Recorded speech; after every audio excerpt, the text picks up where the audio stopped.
opts 5 comrades into the Central Committee. Panguva ina zvinokumira zvakanaka muruling party ZANU-PF.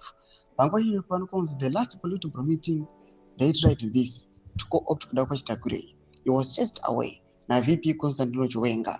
And panguva ino kuchonekwa kunzi kuda kwaChitakure amongst the other 4 who were co-opted from various provinces into the powerful Central Committee. Right now they are waiting the full co-option into the Central Committee. But panguva ino we are not sure kuti vichapera moshere. Being provided muchiona zvinhu zviri kuitika zvinongoonekwa navagari munyika yeZimbabwe mukatarisa vana CHAMISA kuita mapost kwavari kuita, people they really don't know kuti why CHAMISA is posting and deleting mapost. Sara mina masvika mudanyiko panguva ine kuti subscribe like what on the bell kuti mina ZANU-PF patriots vakomana nemapatriots abudanyora chiti ZANU-PF has co-opted 5 new members into its Central Committee following recommendations from provincial structures. From Harare Province, Comrade Kuda kwaChitakure. From Mashonaland West, Comrade Politburo. From Matabeleland North, Comrade Christine Kwati, Joseph Sedima, and Colin Ndebele. From Harare, businessman Comrade Kuda kwaChitakure.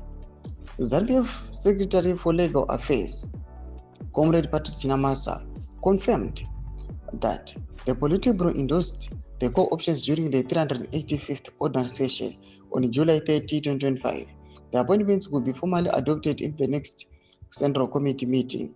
The co-option of Tagure, a recommendation by the Provincial Coordinating Committee, approved at the 304th ordinary session on July 2, 2025, with no objections raised. Ndoma shikaruda panguva ine ari kuita kopana panana CHAMISA achiti aiwa hatidi kuzonzwa vamwe vanozoya vachisi objecta takuvaita fully co-opt in the meeting. Oda kuti the 304th kuda kwaChitakure ndo paako-optiwa, 305th session the remaining 4 ndo pawaka